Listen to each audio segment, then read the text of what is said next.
শীতকাল মানেই পিঠে পুলি। আর গতকাল ছিল পৌষ পার্বণ। পৌষ পার্বণ উপলক্ষে বাড়িতে পিঠে বানানো হবে না, সেটা তো হতেই পারে না। এরকম একটা স্বাদের রসবড়া বাড়িতে তো অবশ্যই বানাতে হবে। এই রসবড়া এত স্বাদের, এত নরম, এত জুসি যে একবার বানালে তোমরাও ফ্যান হয়ে যাবে। আগের দিন রাত্রেই তো আমি ডালটা ভিজিয়ে রেখে দিয়েছিলাম, সেটা তো তোমাদের আগেই দেখিয়েছি। কলাইয়ের ডালটা অথবা বিউলির ডালটা ভিজিয়ে রেখেছিলাম। পরের দিন সকালে সমস্ত ডাল ভালো করে বেটে নিয়েছি। একদম মিহি বাটা হবে না, একটু দানা দানা থাকবে সেরকম করে, আর অল্প একটু জলও দিয়ে নিয়েছিলাম। দেখো এরকম ঠিক ব্যাটারটা হবে, এরকম দানা দানা একটু একটু থাকবে। এবার একটা বড় পাত্র নিয়েছি, তার কারণ ভালো করে এটাকে ফেনাতে হবে।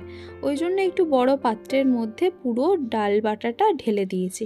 এবার যতক্ষণ না হাত ব্যথা না হয় ততক্ষণ কিন্তু এইভাবে ফেটাতেই থাকতে হবে।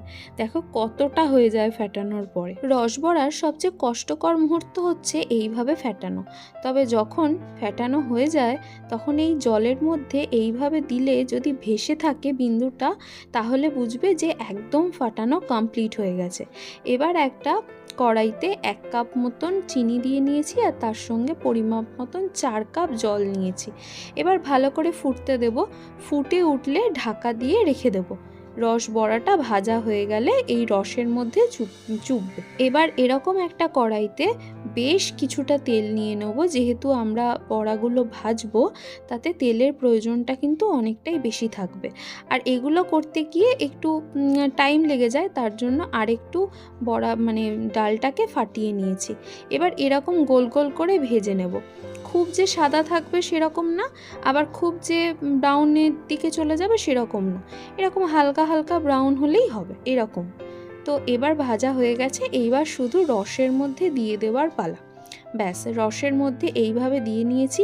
অনেকে একটু বেশি ভাজা পছন্দ করে, অনেকে আবার এরকম সাদা সাদা পছন্দ করে। এবার এই রসবড়াগুলো এখন ঠান্ডা হয়ে যাওয়ার পরও খাওয়া যায়, অথবা রাতভর রেস্টে রেখে পরের দিনও খাওয়া যায়। তোমরা কিন্তু অবশ্যই বানিও।